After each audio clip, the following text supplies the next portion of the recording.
तो हर महीने क्या तब्दीलियां होने वाली हैं, कैसे वो आपसे जुड़ी हैं, इस पे अपडेट हम आप तक पहुंचाते हैं। बैंक खाता, ration card, gas subsidy, credit card, share बाज़ार, म्यूचुअल फंड और आईटी का एक नया नियम। तो यकीनन किसी ना किसी से तो आप जुड़े ही होंगे, डायरेक्ट जुड़े होंगे, इनडायरेक्ट जुड़े होंगे। नमस्कार, मैं ललित प्रजापति। सबसे पहले बैंक खातों की बात कर ली जाए। अब आप अपने बैंक अकाउंट्स में एक की जगह 4 नॉमिनीज जोड़ सकते हैं। ये एक नई फैसिलिटी आपको मिलने वाली है। 4 नॉमिनी जोड़ पाएंगे और ये भी तय कर दिया गया है कि 4 नॉमिनी में से किसे आप कितना हिस्सा देंगे। आप याद करिए, जब भी आपको नॉमिनेशन देने के लिए बोला जाता है तो पूछा जाता है कि किसको कितना परसेंट देंगे। तो अब आपको 4 का ऑप्शन मिलेगा और 4 नॉमिनी आप ऐड कर पाएंगे अपने खाते में। ये जो नया नियम है 1 नवंबर 2025 से लागू है। वित्त मंत्रालय ने 23 अक्टूबर को इस बात की जानकारी दी कि इस बदलाव से जो बैंकिंग के क्लेम है और उत्तराधिकार की जो प्रोसेस है वो बहुत आसान हो जाएगी, पारदर्शी हो जाएगी, ट्रांसपेरेंट हो जाएगी। नॉमिनी को कभी भी बदला जा सकेगा, रद्द किया जा सकेगा, चेंजेस उसमें किए जा सकेंगे। नॉमिनी कौन होता है वो आप जानते हैं, जिससे अकाउंट होल्डर नामित करता है, यानी जिसको अपने राइट्स ट्रांसफ़र करता है, ताकि अगर मृत्यु हो जाए, निधन हो जाए, तो उस दशा में जो खाते की राशि है या वो जो अमाउंट है, वो जो संपत्ति है, वो बिना कोई लंबी कानूनी प्रक्रिया के सीधे उसके हवाले की जा सके जिसे आपने नॉमिनेशन दिया है। अब नॉमिनेशन के जो नए नियम है उससे जुड़ी 3 बड़ी बातें आपको जान लेनी है। अकाउंट होल्डर्स नए नियमों के तहत अब 4 लोगों को नॉमिनी बना सकेंगे। पहले ये नहीं था, 4 की फैसिलिटी नहीं थी। अपनी ज़रूरत के हिसाब से एक साथ या एक के बाद एक नॉमिनेशन चुनने का ऑप्शन आपको मिलेगा। इसके अलावा जो डिपॉजिटर्स हैं वो चुने गए हर एक नॉमिनी के लिए शेयर या परसेंटेज तय कर सकेंगे कि भाई 25-25-25% देना है या 20-20-40 का रेशियो रखना है। जो भी रेशियो आपको रखना है, किसको आप कितना परसेंटेज देना चाह रहे हैं। तो कुल शेयर 100% होगा और सभी नॉमिनीज के बीच इसका जो डिस्ट्रीब्यूशन है वो साफ साफ आप कर सकते हैं। डिपॉजिट, सेफ कस्टडी के जो आर्टिकल्स हैं या लॉकर के मामले में अगला नॉमिनी तभी एक्टिव होगा जब ऊपर वाला नॉमिनी गुजर जाएगा। इससे होगा क्या, इससे सेटलमेंट और सक्सेशन जो है वो क्लियर हो जाएगा। मतलब कोई पेंच नहीं रहेगा। आमतौर पे होता ही है कि किसी का निधन हो जाता है, उसके बाद पैसा, लत्ता, जायदाद, बैंक अकाउंट में जो भारी भरकम कैश है उसको लेकर तमाम तरह की मुकदमेबाजी होती है, तमाम तरह की दिक्कतें आती हैं।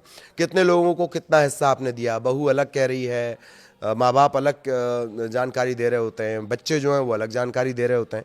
इन सब से बचने के लिए, सारे लफड़े से बचने के लिए थोड़ा क्लैरिफिकेशन दिया गया। 4 नॉमिनी आप एक बार में बना पाएंगे, कितना परसेंटेज उसको देना है वो भी आप तय कर पाएंगे। इसके अलावा क्या नियम बदलेगा, एसबीआई क्रेडिट कार्ड, बहुतायत में एसबीआई क्रेडिट कार्ड का इस्तेमाल होता है, उनके यूज़र्स के लिए भी बड़ा अपडेट है। अगर आप एसबीआई क्रेडिट कार्ड का इस्तेमाल करते हैं तो नियम बदल रहा है। अब इनसिक्योर्ड क्रेडिट कार्ड पर, अनसिक्योर्ड क्रेडिट कार्ड पर 3.75% फीस लगाई जाएगी। इसके अलावा अगर आप, बहुत सारे लोग करते हैं, जैसे क्रेड हो गया, चेक्यू हो गया, मोबीक्विक हो गया, इस तरह के जो थर्ड पार्टी एप्स हैं, इनके जरिए आप स्कूल या कॉलेज की फीस चुकाते हैं तो आपको 1% अतिरिक्त फीस इसमें और देनी होगी। 1% एक्स्ट्रा चार्ज लगेगा। अभी भी सर्विस चार्ज लगता है जब आप क्रेड वगैरह से या मोबीक्विक से या थर्ड पार्टी ऐप जो भी होते हैं उनसे जब आप पेमेंट करते हैं तो कुछ परसेंटेज लगता है, तो अब वो 1% देना होगा ये नए नियम के हिसाब से। अगर पेमेंट सीधे स्कूल की वेबसाइट पर करना है या उसकी पीओएस मशीन पे किया जाता है, आप स्कूल जाइए, पीओएस मशीन आप समझ रहे हैं जिस पे आप कार्ड स्वाइप करते हैं या उससे टच करते हैं, पॉइंट ऑन सेल इसे कहा जाता है। तो पीओएस मशीन से अगर आप करेंगे तो कोई अतिरिक्त चार्ज, एक्स्ट्रा चार्जेस नहीं लगेंगे। 1,000 रुपए से ज़्यादा पैसे वॉलेट में लोड करने पर भी 1% आपको टैक्स देना पड़ेगा, जबकि कार्ड से चेक भुगतान करने पर 200 रुपए का टैक्स आपको देना होगा, ये शुल्क होगा। तो अगर आप क्रेडिट कार्ड यूज़ करते हैं वो भी एसबीआई का, तो ये नए नियम जो अभी हमने आपको बताए हैं। बैंकिंग सेक्टर में ही बदलाव हो रहा है, नॉमिनी का हमने आपको बता ही दिया। इसके अलावा कुछ और बदलाव भी होने हैं। पब्लिक सेक्टर के बैंकों को कई नए अधिकार दिए जा रहे हैं, अथॉरिटी दी जा रही है। इनमें अब पीएसबी, पब्लिक सर्विस बैंक जो होते हैं, अपने उन शेयर, ब्याज, बॉन्ड, रिडम्पशन की जो रकम है उससे रकम को investor education and protection fund में ट्रांसफर कर सकेंगे। जिनका कोई दावेदार नहीं है उनकी रकम ट्रांसफर हो सकेगी। इसके अलावा सब्सटेंशियल इंटरेस्ट लिमिट को 1968 के बाद पहली बार 5 लाख रुपए से बढ़ाकर 2 करोड़ रुपए कर दिया गया। कोऑपरेटिव बैंकों में जो डायरेक्टर्स हैं, चेयरपर्सन और पूर्णकालिक डायरेक्टर, उसे छोड़कर इनका जो कार्यकाल है वो 8 से बढ़ाकर अब 10 साल कर दिया गया है। ये एक बड़ा बदलाव है। ठीक, लेकिन सिर्फ इतना ही नहीं बदल रहा है, इसके बारे में तो बहुत सारे लोगों ने आपको जानकारी दी है। 1 नवंबर से राशन कार्ड, गैस सिलेंडर, इससे जुड़े मोटा मोटी 4 नए नियम लागू किए जाने। ये जो नियम होंगे आम जनता, खासकर गरीब और मध्यम वर्ग के लिए बहुत अहम होने वाले हैं। इन बदलाव से लाखों परिवारों के जो घरेलू बजट है उस पर सीधे असर पड़ेगा। क्यों असर पड़ेगा? अगर राशन कार्ड की बात कर ली जाए, हम बोलते हैं ना one nation one ration, one nation one ration के जो हितग्राही हैं वही 80 करोड़ के आसपास हैं, तो लार्जर पैमाने पर इसका असर पड़ेगा। तो नियमों का जो मकसद है वो ये है कि सरकारी मदद को थोड़ा पारदर्शी बनाना, ट्रांसपेरेंट बनाना और असरदार यानी इफेक्टिव बनाना। सरकार चाहती है कि योजना का लाभ जो है वो असल हकदारों तक पहुंचना चाहिए। इसीलिए राशन और रसोई गैस की जो वितरण की पॉलिसी है उसमें कुछ चेंजेस किए गए हैं।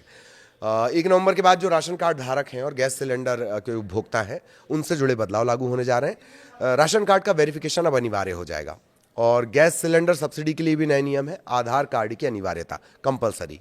राशन पोर्टेबिलिटी सुविधा में सुधार किया जा रहा है। इन नियमों का असर क्या होगा इसके बारे में जान लीजिए। सभी को अपने राशन कार्ड का वेरिफिकेशन कराना जरूरी होगा और जिसका राशन कार्ड का वेरिफिकेशन नहीं होगा उसका कार्ड रद्द भी हो सकता है, मतलब फिर आपको लाभ नहीं मिलेगा। लोकसभा में ये जानकारी दी गई है कि सरकार गलत लाभार्थियों को हटाने के लिए, जो फर्जीवाड़ा कर रहे हैं उनको हटाने के लिए एक अभियान चलाया जा रहा है। लोगों को आधार कार्ड, पता, मोबाइल नंबर, ये तमाम चीज़ें अपडेट करना बहुत ज़रूरी हो जाएगा। गैस सिलेंडर सब्सिडी के लिए क्या करना है, जो नियम बदले हैं, लाभार्थियों को अब सब्सिडी का लाभ उन्हीं को मिलेगा जिनके बैंक खाते आधार से लिंक हैं। अगर आपका आधार और बैंक खाता लिंक नहीं है तो आपकी सब्सिडी रोकी जाएगी। सरकार जो सब्सिडी देती है कुछ सिलेंडर के बाद वो रोकी जा सकती है। सरकार का कहना यह है कि डिजिटल लिंकिंग से भ्रष्टाचार रोका जा सकेगा। आधार कार्ड की अनिवार्यता सरकार ने कर दी है। गैस सिलेंडर, राशन कार्ड, इनके लिए कंपलसरी कर दिया गया। राशन दुकान पर भी आधार के बिना राशन नहीं मिलेगा। राशन पे आप जाते हैं, वो बता देता है जो भी आपको सामान मिलना है, वहां पर भी आपको आधार दिखाना होगा। गैस एजेंसियों से एलपीजी सिलेंडर वितरण के नियम में भी सख्ती बरतने के लिए कहा गया है। राशन पोर्टेबिलिटी सुविधा में भी सुधार हो रहा है। पोर्टेबिलिटी सुविधा मतलब जो डिस्ट्रीब्यूशन सिस्टम होता है उसमें सुधार हो रहा है। One nation one ration card योजना के तहत अब देश के किसी भी हिस्से में जाकर राशन लिया जा सकता है। ये फैसिलिटी लागू है। One nation one ration card, इसके तहत लगभग 80 करोड़ NFSA लाभार्थी हैं जो कवर किए जाते हैं। भारत में राशन कार्ड धारकों की कुल संख्या का एक बड़ा हिस्सा है ये। सभी राज्यों और केंद्र शासित प्रदेशों में अब इस योजना को पूरी तरह से लागू भी कर दिया गया।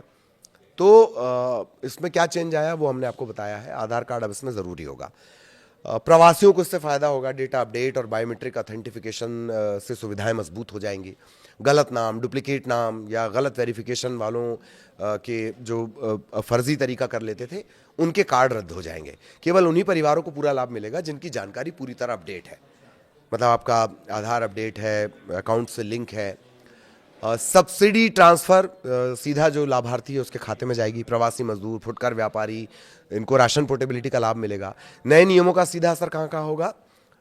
सब्सिडी जो डायरेक्ट ट्रांसफ़र होता है, DBT से आप जिसे कहते हैं डायरेक्ट बेनिफिट ट्रांसफ़र, एक तो वो मजबूत हो जाएगी, ट्रांसपेरेंसी बढ़ेगी और जो असल ज़रूरतमंद हैं उन्हीं को इसका फ़ायदा होगा। वरना कई बार आपने देखा है ऐसे ऐसे लोगों को फ़ायदा हो जाता है जिनके ऑलरेडी बहुत ज़्यादा फ़ायदा हो रखा है।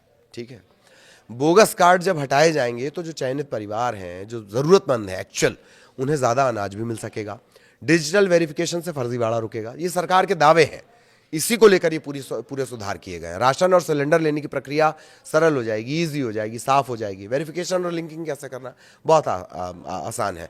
राशन दुकान चले जाइए, वो आपको बता देगा, या नज़दीकी जो CSC सेंटर है वहाँ पर भी जाकर आप वेरिफिकेशन करा सकते हैं। आधार, मोबाइल और बैंक की जानकारी आपको अपडेट रखना है और जैसे ही सरकार की तरफ से कोई गाइडलाइंस आते हैं आपको तुरंत आवेदन करना है। ध्यान क्या रखना है आपको, सरकार समय समय पर ना नोटिस जारी करती है, उस पर आपको नज़र रखना है, मतलब जानकारी देती है, उस पर नज़र रखना है। दस्तावेज तैयार रखने, ताकि कोई भी स्कीम जिसके अंतर्गत आप आते हैं वो छूटनी नहीं चाहिए। तो 1 नवंबर को जो बदलाव होंगे उससे आम जनता को फायदा होगी। सुविधा डिजिटल हो जाएगी, लाइन में घंटों नहीं लगना पड़ेगा, असली हकदार को लाभ मिलेगा। गरीब, मजदूर, किसान, इनकी परेशानियां कम होंगी।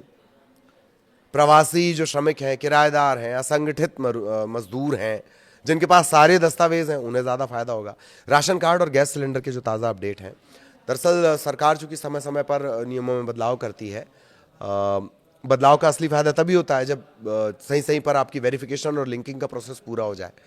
प्रमुख मंत्रालय जैसे खाद्य और सार्वजनिक वितरण विभाग है, पेट्रोलियम है, प्राकृतिक गैस है, इसके जो आधिकारिक पोर्टल हैं उन पर ताज़ा नोटिफिकेशन पढ़ते रहना ज़रूरी है, मतलब जो जानकारियाँ आ रही हैं। अच्छा, हम बार बार आपको बताते हैं ना एलपीजी सिलेंडर की कीमतों में, जब भी हम वो हर महीने के बदलाव बताते हैं आपको ये हम ज़रूर बोलते हैं। दरअसल हर महीने की पहली तारीख को एलपीजी सिलेंडर की कीमत अपडेट की जाती है, तो वो सारे जो मापदंड होते हैं उसके हिसाब से वो अपडेट होती है, तो इस पर भी आप नज़र रखिए। एक और है जो सिर्फ खास दिल्ली के लिए है, ये भी हमने जोड़ लिया है। दिल्ली में गाड़ियों की एंट्री के लिए जो नियम है वो सख्त कर दिए गए हैं, और दिल्ली में सिर्फ